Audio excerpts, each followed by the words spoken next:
Bab 17. Kepergian Erik ke negara asalnya meninggalkan luka bagi Ayumi. Hari berganti, tapi tak satu pun kabar dari pria berjulukan patung es itu. Semua pesan yang ia kirimkan tak ada yang dibalasnya. Bagai tertelan bumi, Erik menghilang tanpa jejak. Dia belum menghubungimu juga? Kevin bertanya ketika ia melihat Ayumi yang lagi-lagi melamun di depan meja kasir Cafe John.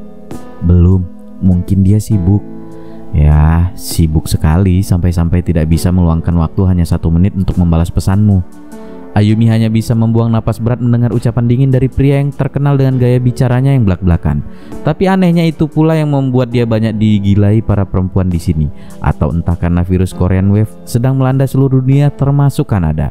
Dan Kevin yang notabene-nya orang Korea asli dengan wajah tampan, kulit putih dan bentuk badan tinggi atletis, rambutnya yang sedikit gondrong membuat dia terlihat sedikit liar dengan gaya pakaian ala rockernya. Itu membuat setiap hari para penggemarnya semakin bertambah. Yang tentu saja itu memberi keuntungan lebih kepada John karena kafenya selalu ramai pada saat akhir pekan. Setiap malam Sabtu dan malam Minggu Kevin akan menampilkan kepiawaiannya dalam bernyanyi dan bermain gitar. Seperti saat ini kafe telah dipenuhi oleh para Kevinisme, sebutan yang teman-temannya di kafe sematkan untuk para perempuan yang selalu berkerumun hanya untuk melihat laki-laki itu. Dan hari ini di mana Kevin dijadwalkan bernyanyi, kafe telah dipenuhi para perempuan yang menatap Kevin dengan mata berbinar. Tapi sayang pria yang hari ini mengenakan celana jeans robek di bagian dengkul, kaos oblong putih bergambar Marilyn Manson yang terlihat menyeramkan di mata Ayumi, dan jaket kulit hitam melengkapi penampilannya malam ini malah terlihat lebih tertarik mengganggu Ayumi yang terlihat murung daripada meladeni para perempuan yang menatapnya penuh damba. Apa kau tahu dia tinggal di mana?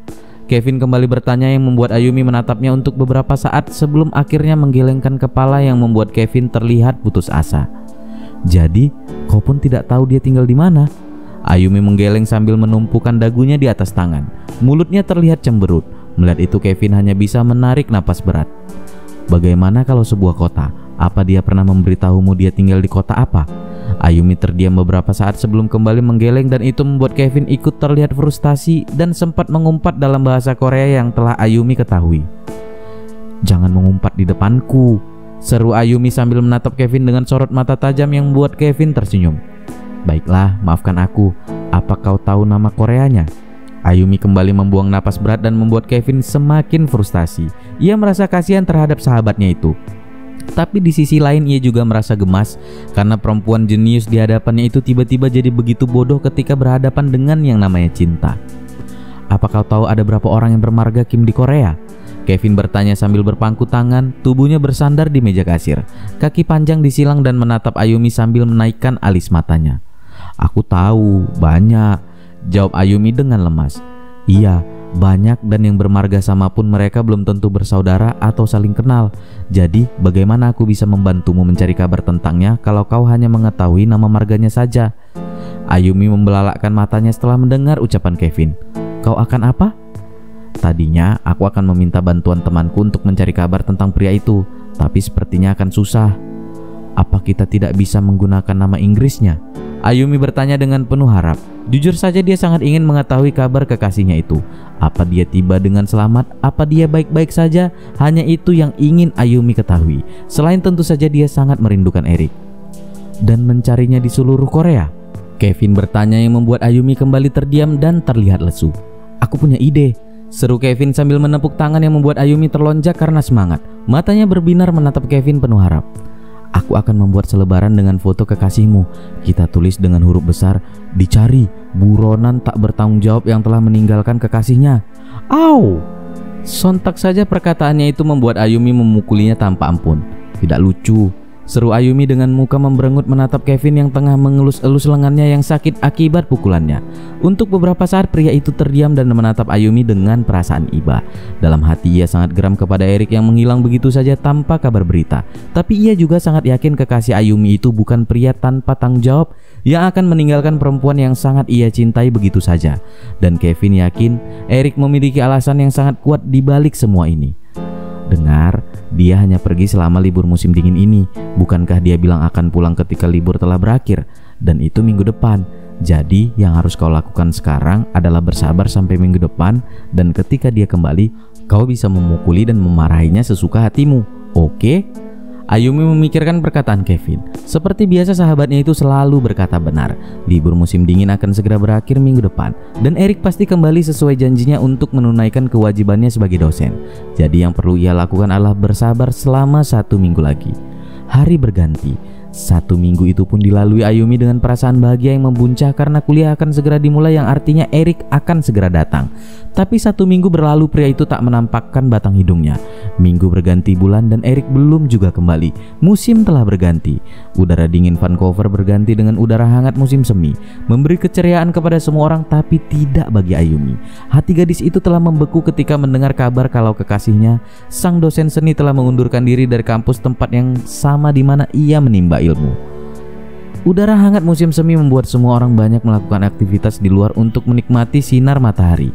Begitu pula dengan Ayumi yang menikmati hari liburnya di Taman Stanley, sebuah tempat yang menjadi tujuan hampir semua orang untuk menikmati hari liburnya di alam terbuka. Taman yang menjadi tujuan para turis asing dan tempat di mana sering diadakan berbagai festival itu memang tak pernah kehilangan pesonanya. Sudah terlalu lama semenjak gadis itu larut dalam kesibukan dengan aktivitas di rumah sakit, kuliah, dan juga kafe. Ia seolah-olah tidak memiliki waktu untuk dirinya sendiri. Ayumi duduk di bawah pohon maple dan menghadap ke danau Logan, di mana beberapa bebek tengah berenang. Mata Ayumi menatap lembar demi lembar novel yang ada dalam pangkuannya. Kakinya berselonjor, punggungnya bersandar di pohon. Headset yang terhubung ke iPod putih miliknya menutup kedua telinganya, seolah-olah larut dalam bacaannya. Ia tak menghiraukan keadaan sekeliling yang terdengar ramai oleh teriakan anak-anak yang bermain dengan anjing peliharaan mereka, suara orang tua yang meneriaki anaknya karena terlalu dekat dengan danau, atau suara beberapa orang dewasa yang tengah berbincang tak jauh darinya. Posisi tubuhnya bisa mengecoh siapapun yang melihatnya karena tidak menampakkan perasaannya yang tengah campur aduk dan pikirannya yang berkelana kepada musim gugur lalu. Ketika ia bertemu dengan Erik di sini dan berakhir dengan perjalanan mereka menghabiskan hari libur di Chinatown dan Vancouver Lookout. Entah siapa yang hendak ia bohongi, atau mungkin ia mau menipu diri sendiri. Karena di dasar lubuk hatinya yang terdalam, ia berharap pria itu muncul di balik pohon lengkap dengan kamera di tangannya seperti saat dulu, atau ketika hampir setiap pagi ia akan pergi hiking di taman itu, hanya dengan harapan kekasihnya itu akan ada di sana tengah duduk di atas batu, menatap matahari yang baru terbit di ufuk timur dan tersenyum cerah padanya. Tapi itu semua hanya sebuah mimpi di siang bolong, karena pria dengan mata tajam yang membuat Ayumi jatuh cinta itu tak pernah lagi muncul di hadapannya. Akhirnya Ayumi menyerah ketika suara lembut milik gitaris Shane Blue mengalun di telinganya. Ia menutup novelnya. Matanya kini menerawang ke kejauhan di mana para bebek tengah berenang. Dalam hati ia benar-benar meresapi setiap bait yang dinyanyikan Jong Yun Shin Blue. Lirik lagu Crying in the Rain benar-benar menggambarkan perasaannya saat ini. Dia tak tahu lagi bagaimana melangkah melanjutkan hidupnya tanpa pria itu.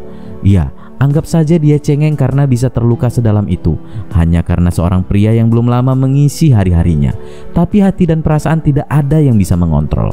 Tanpa ia sadari, ia telah menyerahkan hampir seluruh hatinya untuk pria itu. Dan kini walaupun musim telah berganti menampakkan hangatnya matahari musim semi, tapi hati gadis itu masih membeku sedingin musim salju. Tapi entah mengapa tidak ada air mata yang mengalir membasahi pipinya. Mungkin karena ia masih berharap kalau Erik akan kembali lagi padanya suatu hari nanti.